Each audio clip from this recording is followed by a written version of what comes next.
सभी तरफ बिजली चमक रही थी। उसी समय बारिश में एक आदमी भागता चला आ रहा था। वो एक पुराने घने पेड़ के नीचे आकर रुक गया और फूट फूट कर रोने लगा। हे रब, ये क्या हो रहा है मेरे साथ? न घर में अनाज है, न चूल्हे में आग। सुबह से दूसरे गांव तक गया काम ढूंढने, लेकिन किसी ने मजदूरी तक नहीं दी। वो आदमी था रघुनाथ। रघुनाथ बहुत गरीब था। उसके सिर पर सेठ का बड़ा कर्ज था। घर में बीवी भूखी बैठी होगी, माँ इंतजार कर रही होगी, और मैं यहाँ जंगल में खाली हाथ खड़ा हूँ। बारिश और तेज हो जाती है। पेड़ से पानी टपकने लगता है।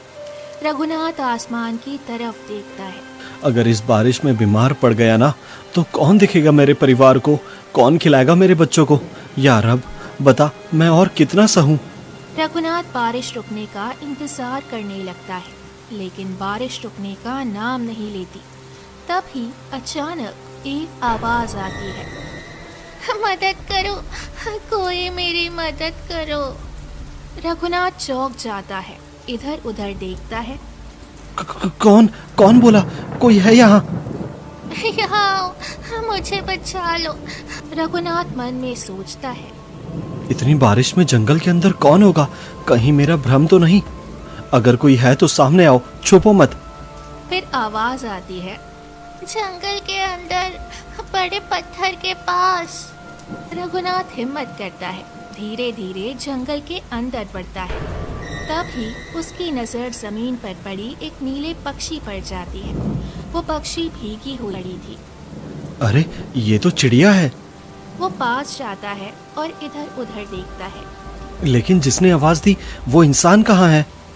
तभी चिड़िया हल्की आवाज में बोलती है, दादा, वही मैं थी। क्या चिड़िया बोल रही है? ये सपना है क्या, या बारिश में दिमाग खराब हो गया है मेरा? वो अपनी आंखें मलता है। कोई चिड़िया इंसानों की तरह बात कैसे कर सकती है? नहीं दादा, ये सपना नहीं है, मैं सच में बोल रही हूँ। रघुनाथ को उस पर दया आ जाती है। वो आगे बढ़ता है। डरो मत छोटी, मैं हूं ना। पहले तुम्हें उठाता हूँ, फिर देखते हैं क्या किया जा सकता है।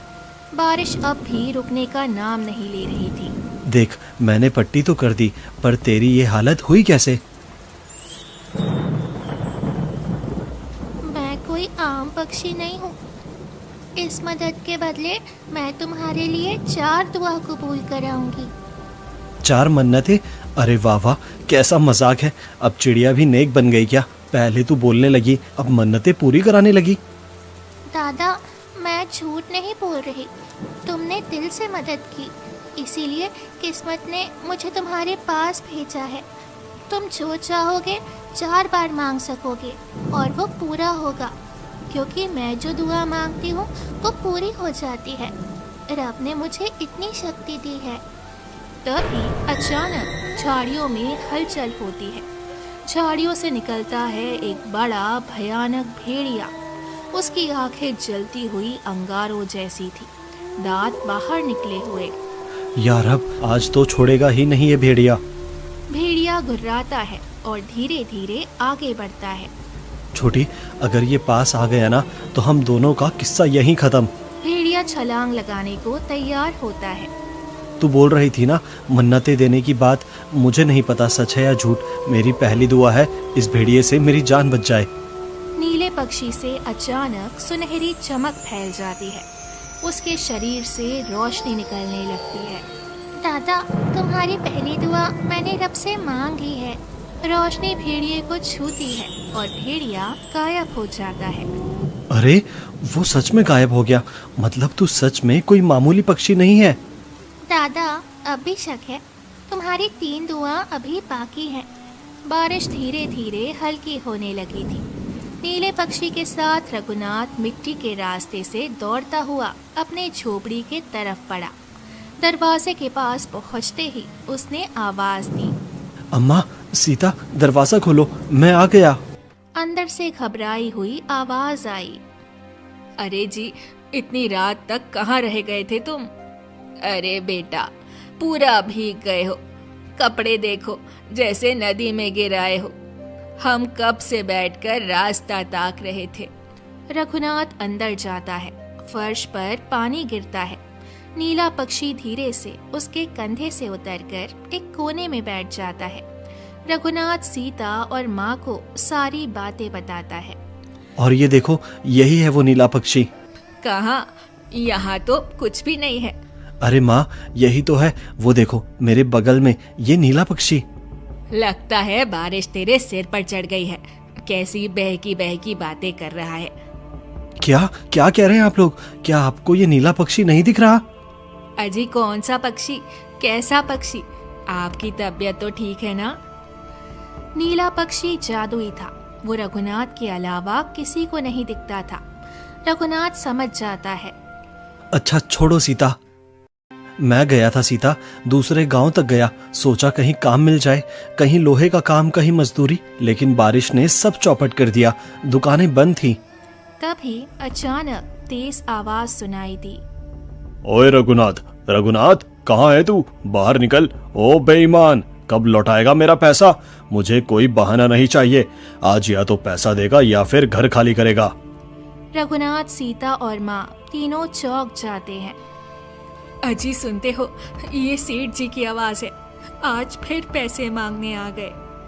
हे रब, आज किस्मत और कितना रुलाएगी हमें। रघुनाथ बाहर जाता है। अरे आ गया बाहर? इतने दिन हो गए कर्ज लिए, अब तक एक पैसा नहीं लौटाया। क्या समझ रखा है तूने मुझे? तेरा बाप हूँ जो रोज माफ करता रहूंगा। सेठ जी थोड़ा सब्र रखिए, बारिश की वजह से काम बंद था, मैं कोशिश कर रहा हूँ। कोशिश? पेट कोशिश से नहीं भरता रघुनाथ, मेरे पैसे हवा में उड़ गए क्या? सीता और माँ भी बाहर आ जाती हैं। सेठ जी, हम गरीब लोग हैं, 2 दिन से घर में चूल्हा नहीं जला, आज बच्चे भी भूखे हैं, थोड़ा वक्त दे दो बेटा। वक्त? कर्ज लेते समय वक्त नहीं याद आया? मेरे पैसे मजाक है क्या? सेठ जी, हम झूठ नहीं बोल रहे, खाने को भी घर में कुछ भी नहीं है। आप ही बताइए, पैसा कहाँ से दे? तो मेरी गलती है? भूखे हो तो सड़क पर जाओ, मेरे पैसे वापस चाहिए मुझे।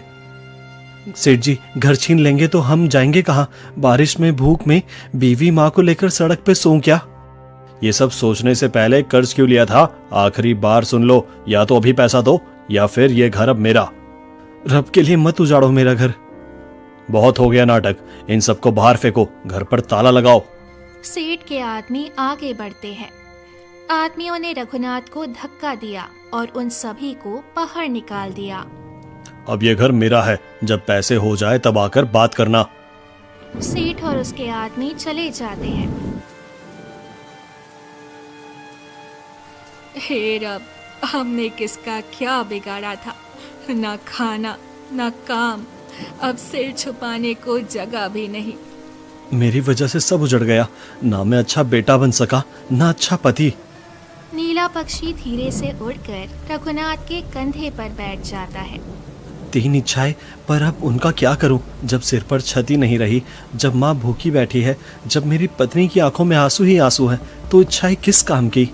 रघुनाथ, इच्छाएं उसी के लिए होती हैं जो हार मानने से पहले एक बार और सोच सके। तुम मेहनती हो, दिल के साफ हो और दूसरों के दर्द को समझते हो, इसीलिए मैं तुम्हारे साथ हूँ। अब बताओ, तुम क्या चाहते हो? अगर सच में मेरी बात सुनी जाती है तो मेरी पहली चाह यही है कि मेरी माँ और पत्नी को फिर कभी सड़क पर ना बैठना पड़े।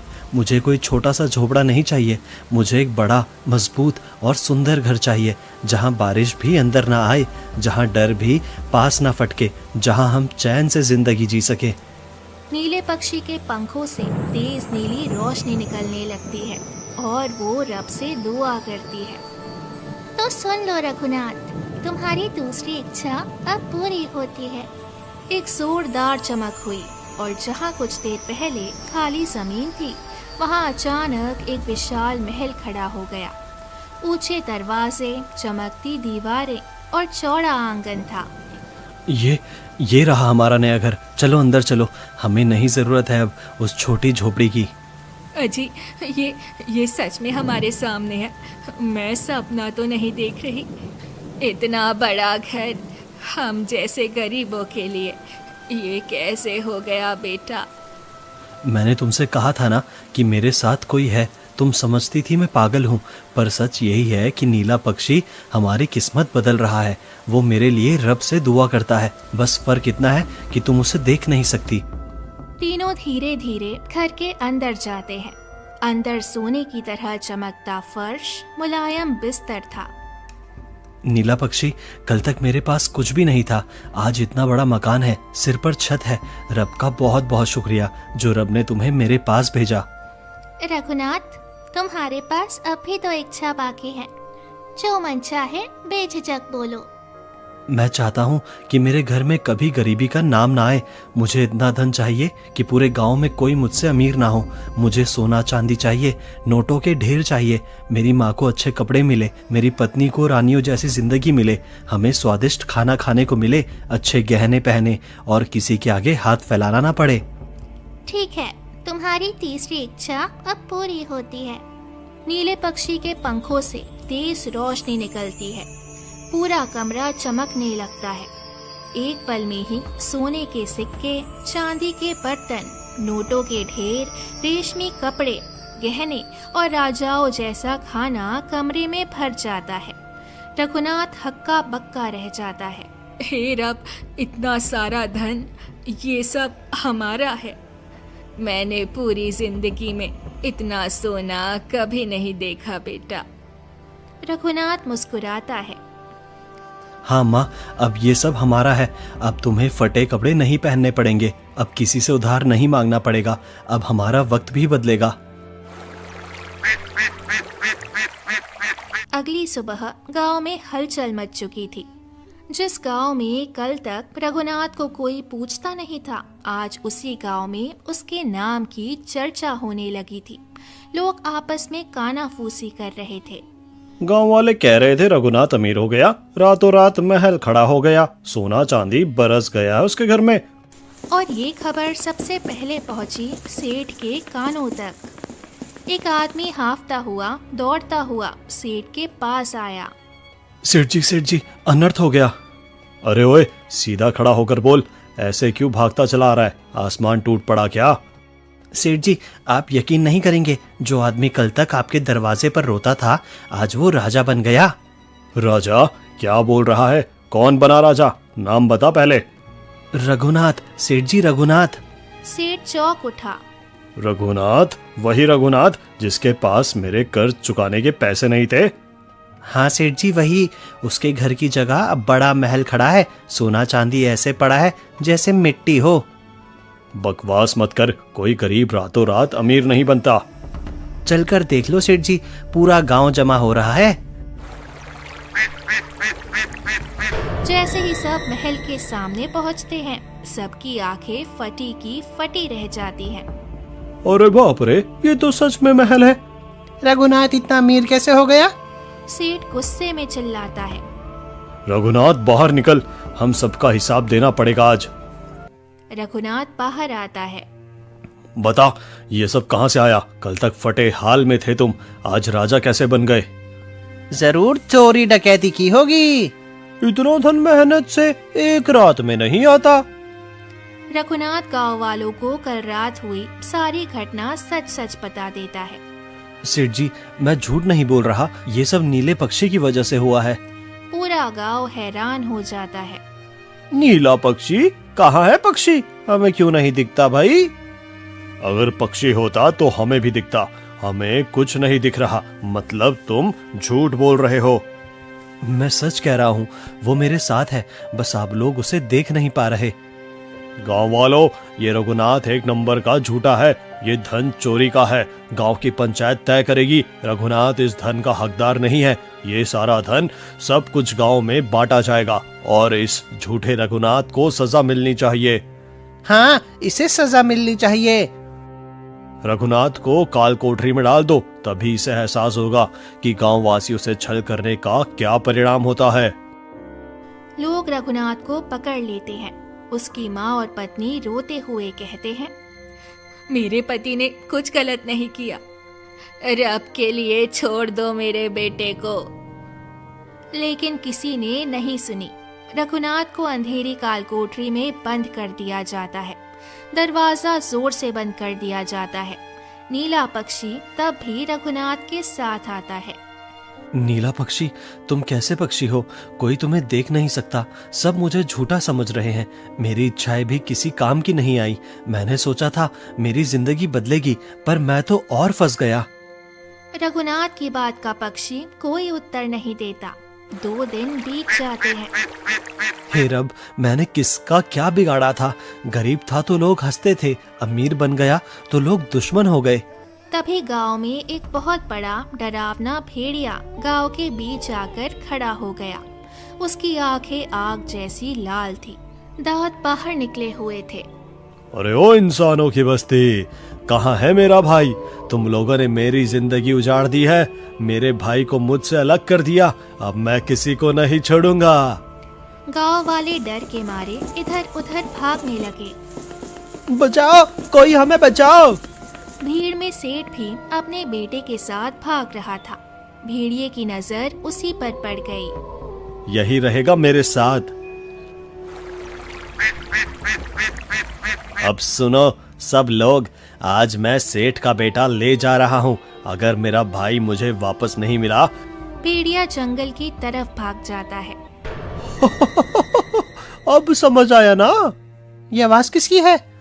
सब ऊपर देखते हैं। एक काला कौवा बैठा होता है। कौवा, ये कैसे बोल रहा है?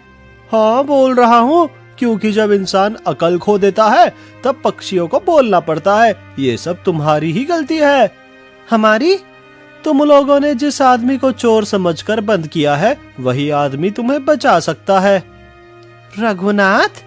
वो जिससे हमने काल कोठरी में डाला, किंतु वो कैसे हमें बचा सकता है? अगर गांव बचाना है तो उसे आजाद करो, उसकी किस्मत बहुत खास है।